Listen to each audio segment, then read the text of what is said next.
let's get into talking about, I don't know, this. You might have heard of this thing before, Penny. There's this new thing going around called COVID. It's this new. Have you heard of it? It's quite new. No. It's only fucked up my life for 2 years, but no, I haven't heard of it. And there was a conversation this morning on breakfast with a guest. He's a Harvard epidemiologist, Dr. Eric Feigl-Ding. Yep. And he was talking a little bit about, maybe New Zealand should be a bit more aware of the dangers of opening up our borders. I think there are several international commentators out there at the moment who are looking to New Zealand, because we're an island, so we're a good case study, and looking to New Zealand, it seems, and saying, well, you guys are different because of X, Y, Z. Maybe you shouldn't quite do what the rest of the world is doing. And this guy seems to be one of them. But let's have a look at a couple of clips from the professor or the doctor. I want to bring this clip up. And the first clip we're looking at was he was on breakfast this morning, as I said, and he was basically asked, because the concern for opening up the borders is that there is sort of a new variant of Omicron. If you go and find this clip and watch it all yourself, you'll hear that he says that this new variant is so different from Omicron, it's almost like Delta to the initial infection, but it's still being called Omicron at the moment. And he was asked to talk about the difference between what's called BA1 and BA2, which are the two Omicrons at the moment. This is what he had to say. The difference here with BA2, unfortunately, is that it is a very different lineage, I would say. I personally wouldn't even call it another Omicron subtype. Right. Because BA1, which is the regular Omicron, and BA2 are more different than the Delta variant was from the original Wuhan strain. So they're very different. Wow. There's over a dozen different mutations that BA2 has. And the worry is that it potentially has more infectious potential. And we're seeing that right now. In the UK, across all regions of England, BA2 is now 50%. Cases are rising across all age groups, and hospitalizations are rising across all regions of England as well. And so this is where I think BA2, it's about 30% to about double more contagious than even BA1. And so that's the worry.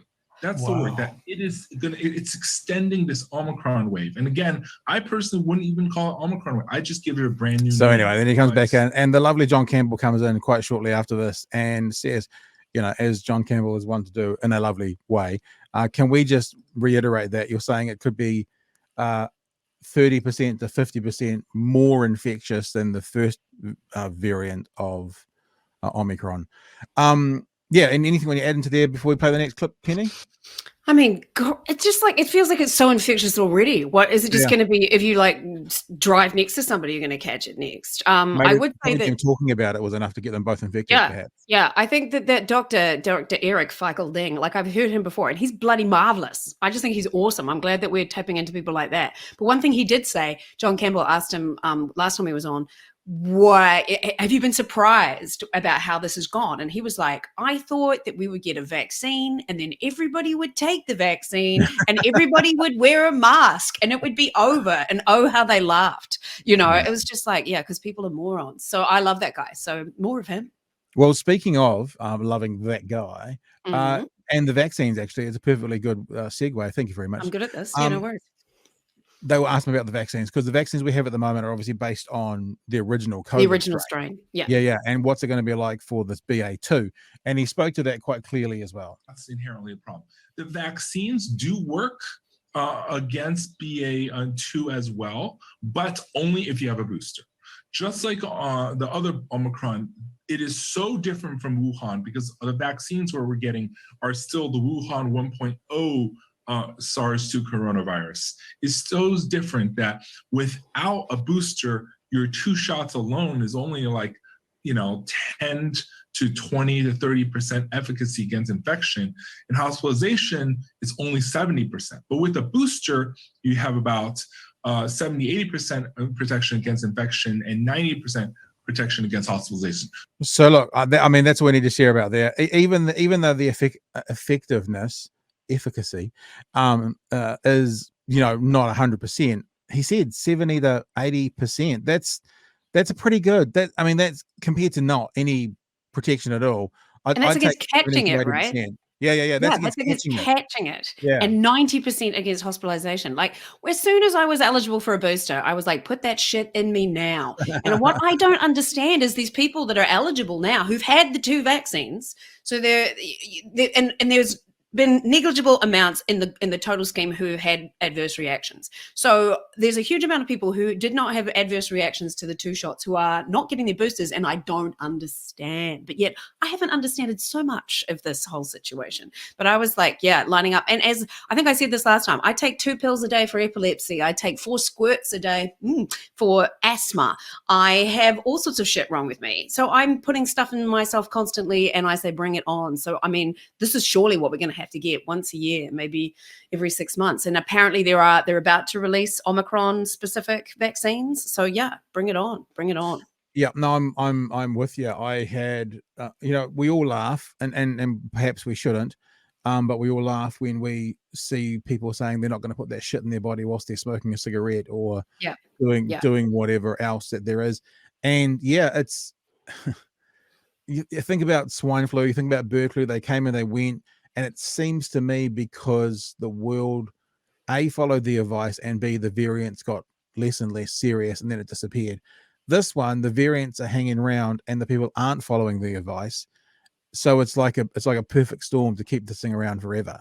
It just shows the boredom threshold in the human race and the fatigue. We're all fucking sick of COVID. I love that when Jacinda said that regarding to the protesters. We are all sick of it, and we are all over it, but yet we're not children. And just because we're sick of it doesn't make it go away. Yeah. Look, also speaking to what you've just said specifically about how people are not following the medical advice. That's what you're intimating. I wanted to bring something into this conversation as well about how to speak to people. Yeah. And without saying, look at me, I've got all the answers, I've started doing something, and I'll show you what I do. And I think it's really effective to speak to people who are sharing spurious facts on the internet. The Facebook scientists. We had a computational biologist on yesterday who basically pointed out how important it was for us not to catch COVID if we could avoid it. Yeah. In that segment, and people can go to my Twitter feed and find the segment which I shared about 6 or 7 just headlines, but the headlines were stories with the research in them talking about mild COVID can cause your brain to shrink as much as 10 years of aging, that there is a mass disability event coming because of it, long COVID coming in, cardiological issues coming in, all these other things that the so-called just a cold, respiratory issue are causing in some people. There we go. Thank you, George, for bringing that up. That's some of the things that have been coming up. And so what I did, people may criticize me for doing exactly what we're talking about other people doing, but I shared on Facebook actually the story, and I'm going to grab the screen back for a sec there, George. The story that George just shared, I shared this on a Facebook page, right? And I put a quote from it. Yes, I did put a little snarky comment, which was, just like a cold, not, because it's been a long time since a decent not joke has come out. I felt, Borat's far enough back that I think it's now retro to do. You're the man to do it. Totally. Thank you. And this is the quote from the article. Researchers identified COVID-associated brain damage months after infection, including in the region linked to smell and shrinkage in size equivalent to as much as a decade of normal aging. So you think about that hitting our elderly population as well, who are already in decline with their mental faculties. For those of us who might be already there, but for people who aren't, this is what I put up there, and I just put it up there, and I just left it up there. Now I want to share with you some of the comments that came in. Can't wait. And I've actually redacted them because I haven't asked these people if I could share it, and I was like, I'm going to share them anyway because this is what I've started to do. Right, what I've started to do is ask for the evidence. So hopefully you can see that up the top. Someone came back to me and said, This is on that post I just showed you. One major side effect from the vaccine raised by a professor in Ireland was major cognitive issues, was also highlighted in Pfizer's 9 pages of adverse events. So my response is this. Can you cite the research for your claim as I have done? It's so important to have source material when someone makes a claim to sort out the fake data from empirical evidence. Cheers. This person has said back to me, certainly, sir, I will dig that up. Now, firstly, I haven't attacked them, right? As the first, I've just basically said in a very polite way, put your money where your mouth is, okay? Absolutely. And then within seconds, someone else put, they are preparing for the public for what is coming, but it will be because of the vaccine, not COVID. And so what did I do? I put in exactly the same message. Can you cite the research for your claim, as I have done? It's so important to have source material when someone makes a claim to sort out the fake data from the empirical evidence. Now, the reason that's important is that second person hasn't come back to me at all. Well, it's not my page. I put it on a public page. The first person said they will come back to me, but there's every chance they won't. Or if they do, they'll probably cite a particular academic in Ireland who has been debunked a dozen times over. And I kind of know what's coming. And then I can say, well, actually, if you have a look at the research that they're talking about, here is where it's all wrong. So I know that people will think that it's that old adage of, you know, if you know, no proof is needed, and if you don't know, proof is enough. But actually just saying to people, give me your research, show me where that information comes from, because most people are just basically passing on something that they read off someone else's Facebook page, and it serves no purpose. So that would be my encouragement to people. Yeah, but I don't know if you change anybody's mind doing this sort of thing, you know? And so that what I just did was just, and this is obviously a public page, so that's different, but I've just deleted everybody that thinks like that. And I don't care about just having an echo chamber. I don't invite people that I think are idiots into my house, so I don't see why I have to do it onto my Facebook For feed. sure.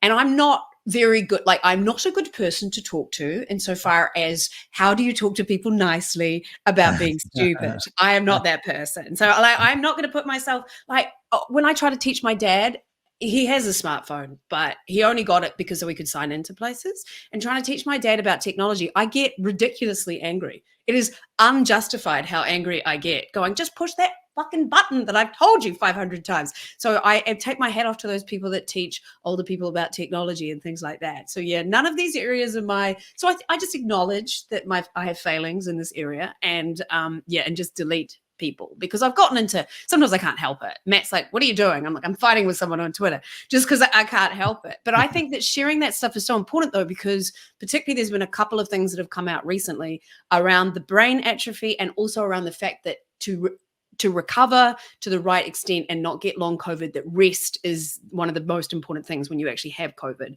So rest until you are completely recovered really lowers your chance of getting low COVID. And I think these things are so important to share, because these are new news items that will make people that can try harder to avoid being infected in the first place. Yeah, and look, I tend to agree with you that I don't know if you're going to change any minds, but yeah, I am a firm believer in the old adage that you can lead a horse to water, but you can't make them drink. Yeah. I will continue to try to lead horses to water, but you can't make them drink, and that's why I don't argue with people. I mean, I've said this on this show before, and also on my own podcast, that you know, I often say to people, are you prepared to have your mind changed if they want to challenge me on something? And if they say no, I go, well, thanks, I'm not looking for an argument. Yeah. If they say yes, I go, let's talk about it then. Yeah. And I think I'm doing that less, definitely. Like, you know, so I just started deleting people and stuff like that. There's no point getting into a big thing. But sometimes it's just like some outline. Well, Twitter can just do your head in, can't it? You're just scrolling through, looking at Twitter and just going, who are these people? And how do they possibly think this? And people that just hate Jacinda so much, like somebody that says it's a girl in a skirt on a power trip. Yeah, like, I saw that. Yeah, what do you can fuck off. So yeah, but and it's like, what's the point in engaging with it? And I am better at it, but then just every now and then I'm like, all right, here I go, waging in. So yes. I was thinking, isn't it nice that you're not on RNZ right now, so you can say to that person, if you want to fuck off, you can just fuck off. Yeah, fuck off. Yeah. You can just go away. If you're on RNZ, you can just go away. Just be your own. Yes, I think I've still got quite a few complaints on RNZ from various other things, but I don't say fuck off, that's for sure. Yeah, I'm a very scary person in real life, that's for sure.